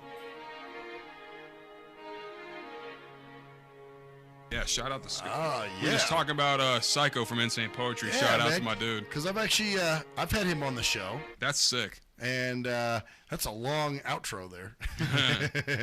But, yeah, no, he's been on the show several times. He was actually here in Vegas in 2008. Yeah, that's when actually, it was 2010 I last seen him. Oh, okay. And he was just, he did a show out here with Donnie Menace and some other acts. Yeah, he's done a lot with Donnie. Oh, that's right. He was back here in 2012, too, because I had him on again. Yeah. Him and another guy. Actually, a dude from, he used to be with this group called Dangerous Ass Lunatics. And if you listen to it, it's off the first Insane Poetry album, the Grim Reality album. It's, what's that track called? God damn, he had Chaotic Minds Corrupt on it. Shakespeare the One Man Riot. That's when he was heavy, like he was doing a lot of shit with Pope still. Well, actually, it was right before Pope. It was that 92, the one that came out on Nasty Mix. And, fuck, what is that track called? That's going to piss me off now. Yeah, Jesus. Anyway, it's a posse cut. It's the last song on the first side. And so I had him and that other guy. Actually, it was Shakespeare that he was here with. Shakespeare the One Man Riot. And, well, he doesn't go by that anymore now. He actually he actually was with a group called California for a little bit. And so they so we were laughing about that too, because I was like, fuck, I bought that album, dude. Yeah. So, but no, Psycho is always, shout out to Psycho, man. He's been always been very cool to me. And when he was here in 2008, I told him I wanted to do a song with him. And I always could envision him over Robotech. You ever watch the show Robotech? Probably not. No, I never heard of it. It was a cartoon that I grew up watching, which actually had some very adult concepts in it now. Adult Swim type shit. Well, not really like that, though, man. It was almost geared towards kids, but it was Japanese. So. Oh, okay. I thought it was going to be like some dark animation. No, not really. Oh, okay. But there were still adult concepts in the shit. Like, nice. There was incest and there was fucking. You didn't know what to make of it. Well, yeah. At the time, I was like 10 when I'm watching. So I don't, I'm not getting any of this. I'm like, okay. Yeah. Then it wasn't until I was older and I'm watching it again. I like bought them off Amazon or whatever, eBay or one of those things. And I'm going, holy shit, there's some very adult concepts in this show, man. Yeah. Alcoholism and, at one point, suicide bombing. Nice. Jihad. Oh, yeah, it was totally jihad before jihad. I met him several occasions, and it was nuts because the first time I heard of Psycho was back when he did that song Manic Depressive. I mean, not around the time I met him, but the first time I heard of him. Just the hearing of him. Yeah. Like, because I knew he was like, a pioneer of horrorcore. Oh, God, yeah. And he slept on, and I didn't fucking sleep on him. But he came out here. It was 2010, and he did a show with Donnie, and then I met him up a few times. And when we did Gorefest the 2 years, 2008 and 2009, I went up in Denver and, totally chilled with him, and he was always real down to earth, man. He knew who I was, and I was like, whoa, that's crazy. See, there's that other shit. Yeah. You never know who's listening. I know, man. It was nuts. But when it comes to old school horrorcore, the first thing I ever listened to, like the first thing I ever knew that was horrorcore, was the Tales from the Hood soundtrack.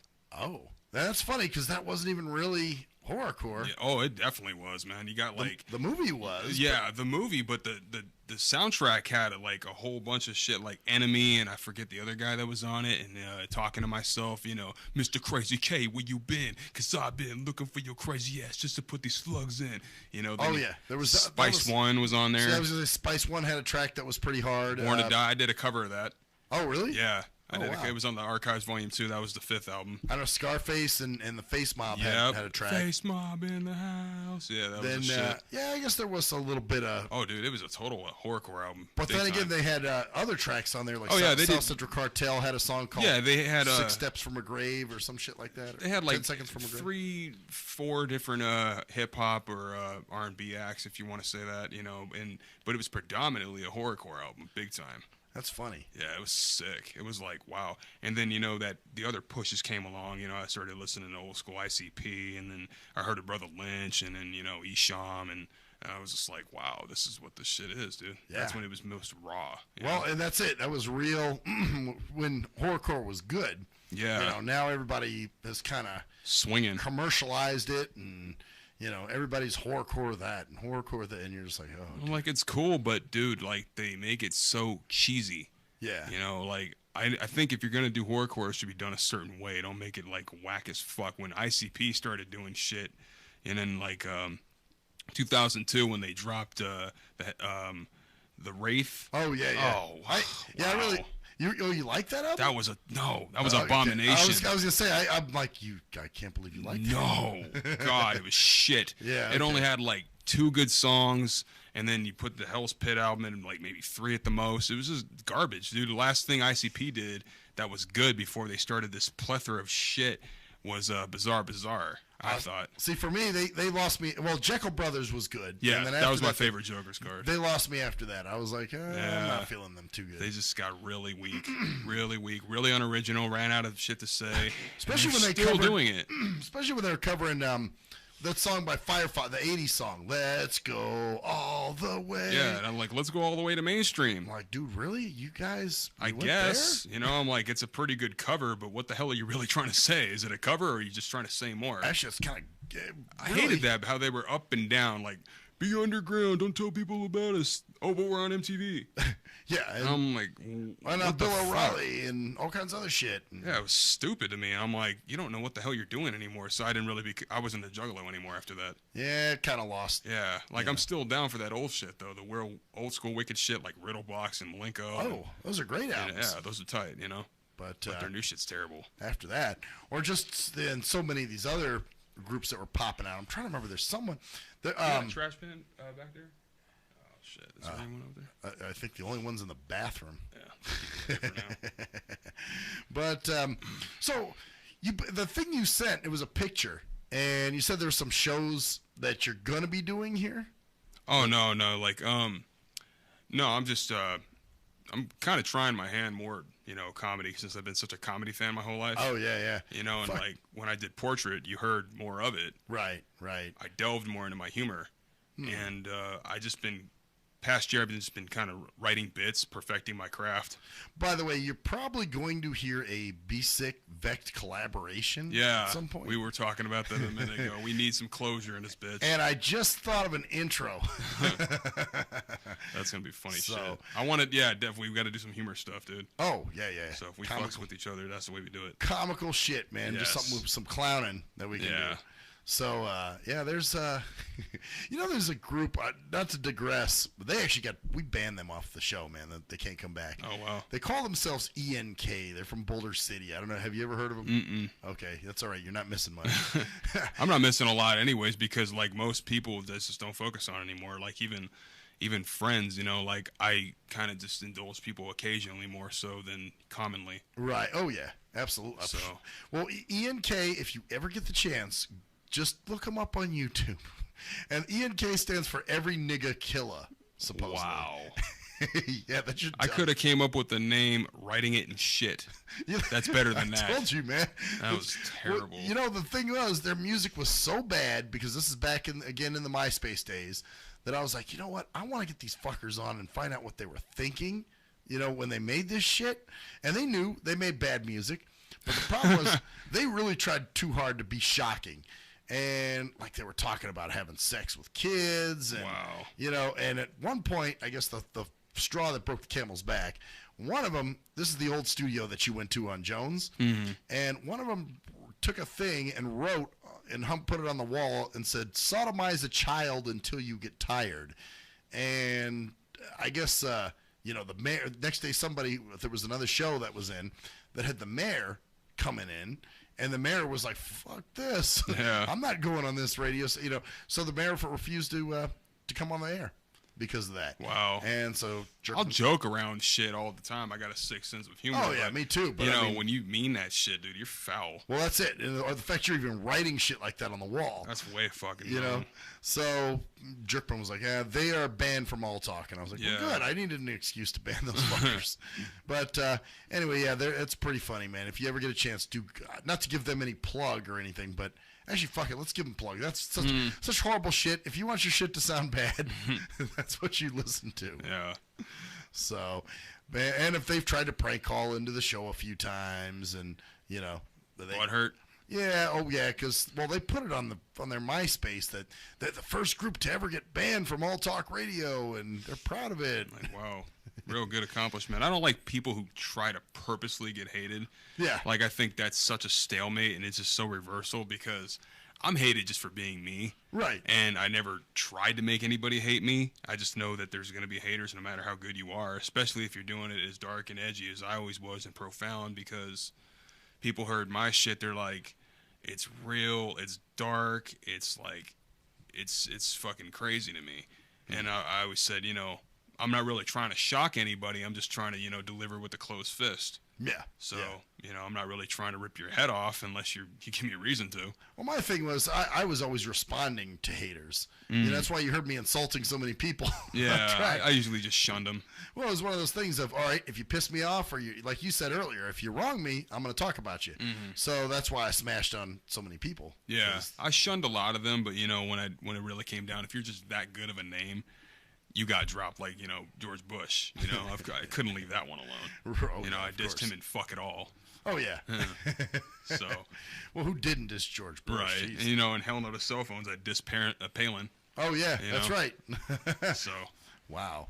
Yeah, man. Well, you got to do what you got to do. And fuck, my original question. So I thought that thing said something about, that you had a few shows coming up or a few things you were going to do. No. It was just, you might have misinterpreted, but it was just me just kind of just delving into another form of entertainment because, I'm just working on it. It's not something I have big aspirations for. When I started doing music, I had like huge aspirations, big hopes in this shit. And, after 14 years of doing music, I really got better at my sense of humor. So I'm just, writing more bits and jokes now, just doing more creative writing. Well, I don't know what it was. It was something you tagged me in. And it was it was a flyer. Oh, the flyer, yeah, okay. For the show. Because all it said, Jaws just said something, a picture of shows, or it said last shows or something. One of the last interviews. Okay, so that's what you meant. Okay. Yeah, that's all. So this is it. This is like this your is final, probably it. Yep. Final vector. Well, shit, man. I hope you, even if you're not doing music at some point, you come back just to hang out and bullshit with us. Yeah, next you probably see me, man. I'll probably be hitting up, comedy shows and doing more stand up. Oh fuck yeah! I know back in the day, that's another thing I used to do, and I used to use my Be Sick moniker at stand up. Yeah, that's what I was gonna do as well. And I used to do that, and there were a lot of open mic things out here. There's really not that much support for comedy out here. There used to be. They used to always have. Fuck, I remember Saturday nights were like a big night, man. Yeah. They had like the beach did something. Then we'd all go over to fucking. There was a place on Sahara called La Bombardier, and we'd go over there, or Skinny Dugan's. So yeah, those were big at the time. But like everything else, that people try to get going out here. Yeah. Why? I wonder why that is, man. Is it the transient nature? It is really transient because they're really about their money out here, and if you're not selling, they don't support you. And there's a lot of people who are just funny sporadically, and they don't try to really make anything out of it. Me, I've just been preparing bits. I put a lot of them in Portrait of a Villain. And did more skits, and I'm just having fun with it. I'm just gonna see where it goes, just try something different, That's all you can do. Yeah. But what was the? That's the other thing. Did you ever put your stuff on consignment in like some of the local record stores? Yeah, there was this place out here called Hip Hop Site. They fucking robbed me, dude. That was Warren Peace's spot. Oh, motherfucker. That's the same guy I dissed. It ain't the love of return. Now you know why. Fuck that dude. Because if he's the same dude who robbed me, then fuck you up your ass, man. Like, you took me hard, and I'm going to take you if I see you. That's funny. Yeah, it was Pizzo and Warren Peace. And actually, see, it's funny because, remember, I even said Pizzo's still down because he ain't tried to clown. The rest of y'all can eat a dick with your fake underground. Yeah. So, actually, because Pizzo was cool to me when I met him, but then I heard later he was once, we realized that Warren wasn't cool with me. Then he, of course, jumped on Warren's dick, and I guess, man, because like whoever it was that jacked me, they were a duplicitous taint. So wow. Yeah, I'm not one to talk about fucking people up, but I ain't forgot about you. But yeah, there were a bunch of. That's why when you mentioned Cash for Chaos, I was like, oh Fuck, there's a that's blast still from the past. spot too, dude. It's still popping over there. It's still the spot. That's, man, God, cash for motherfucking kids. Maryland and I want to say Sahara. Yeah, that sounds about right. Yeah, cash or Flamingo. One of the. No, I think it is Maryland. Maryland. I think Maryland and Flamingo. Oh, is it Flamingo? I think it is Flamingo. You might be right. Yeah. Man. I think because it used to be a record city, didn't it? Shit, I don't even know how it was back then. Like, you know, I know it's been around for a minute. Like, it's been around for at least like a decade and a half. Wow. Yeah, it's dope there, man. But, they got some sick shit there. But with the consignment things, yeah, there were always people that, you know, I remember one particular situation. I actually had some flyers made, and I, asked them would they put them out on the counter, and they're like, well, no, because we have groups that actually pay for that counter space. And I'm like, are you fucking kidding me? Yeah, what the hell? So here it is. I'm trying to promote the shit that's in your store, but you won't do what it takes to promote it.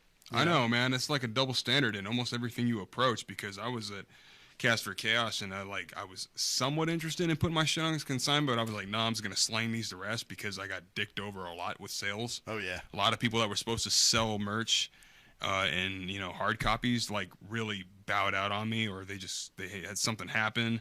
So I was like, I'm not fucking with this again. I'm not doing that. But shout out to Cast for Chaos, man. They always had my flyers, There's always that store, man, they did give you love. Like, yeah. Odyssey Records was always very good. Odyssey, damn. They wow. used to, there's a blast from the past, right? But they'd always put your shit on the listening stations. I think they even had a local section. Yeah, so they did. You gotta love that, man. They did seem to really push the stuff. Odyssey, man. That's raw Vegas place right there. Man, that's anyone from Vegas knows Odyssey Records. Yeah, man. dude. I my pops didn't even want me going up there when I was like 13. And shit. It was fucking hood. Ghetto as hell. Hell yeah. People always wanted to clean your windows and all kinds of stuff. Or here's another one, Larry Sight and Sound. Did you ever go? Oh, that one I don't know. Okay, they're over on like Martin Luther King and Owens, I think. Oh, okay. So they were always real good to me too, man. That's what's up. They always seem good. There's some humility in the world still. Now the Mix Shop, that's another fucking place. The asshole told me that they didn't sell any of my shit, and come to find out, I went down there with this bodybuilder motherfucker, and he's like, "Oh man, I'm sorry, dude. Yeah, you know what? You did sell some stuff, man. Trying to embezzle. Yeah, fucker. He was Bastards. So I got the Mix Shop treatment from, or whatever you call the hip hop site treatment from them, from the Mix Shop that you got. Yeah, they straight dipped though, because they closed the location down and just bowed out with everybody's shit. And I'm sure I'm not the only one who got screwed. Probably selling it online now. Oh, dude, some shit. I don't know, but that's fucked up. Yeah, these little hole in the wall record stores. Some are awesome, some are just shit. So man, we're starting to wind it down here. I think what time is it now? It's 1:15. Okay, yeah, starting to wind down to the end of the hour a little bit, man. And any shouts out? Yes, fuck definitely. I want to give shout outs to my buddy Cyanide from L.U.Cipha. He actually died last year, and I just found out about it last week. And L.U.Cipha was some of the first horrorcore I started listening to in high school, around the time I listened to your shit. Oh, wow. And, shout out to TNT from Nodus, rest in peace. Oh, yeah. Fuck, he died in December. Yeah, dude. He died right near my house, dude. That's crazy. Right yeah, Russell near and that. something. I didn't even know he was here. I'm like, do you live here? Actually, fuck. I did know he lived here. As a matter of fact, I tried to get him on for an interview. Oh, man. And I think somebody told me that he wasn't interested or something. I don't remember. Yeah, because I think they just did that last album, Fuck Everybody or whatever, and I don't know if they were still together. They were broken up for a long time. Yeah. But I had no idea that TNT was living in Vegas. That shit blew me away, and I'm like, wow. Then I gotta find out you're dead on top of it. What the fuck? Right. So, damn. Yeah, that's cool. Shout out to Heathenist, man. He tried to promote this interview. He's been down with me for a long time, since 2005 or 6. Oh, damn. Yeah, fucking shout out to Heathenist. He's got some music out, so you can go peep him. Cool. Shout out to my pops. It's his birthday. Oh, shit. Happy birthday. Yep. So, yeah, man. Villain loved everybody out there listening. I know that ain't many people, but everybody that ever did listen or support the music, I didn't give a fuck about big numbers. Right. I always took the stage. There could be 2 people in attendance. I'm going to act like there's 50 or 90. That's what I'm saying. Yeah. You got to go in there and just act like it's a huge crowd. Well, you had less to worry about. You didn't even have to look at these motherfuckers. Well, you know what, though? I could tell yeah. by the quietness of the fucking... It's funny because I used to go in there with, like I said, Cruise Control, who did a little backup for me on a few of the songs. That's tight. And we'd go perform, and he'd go, dude, there's no one here. And I'm like, so who gives a shit? And he was like, just have fun. Yeah, exactly. And he'd be like, but what's the point? And I'm like, dude, we're getting up here, we're making a bunch of noise and making people hate us. Fuck them. Yeah, it's all there is to it, man. Just if you're not in music for fun, get the fuck out of it. Yeah, well, like everybody else, man, everybody has that idea that, oh, well, if you're good, then you got to get recognition. That doesn't Evil work. pyramid schemes, let me see who I can dick over. Let me see what I can make of this. Oh, yeah. Those people need to fall straight on their face off a cliff. Yeah, no shit. So fuck all of you. Last plug I can throw is my links, just Facebook / VECT111. That's same thing for Twitter. Same thing for SoundCloud.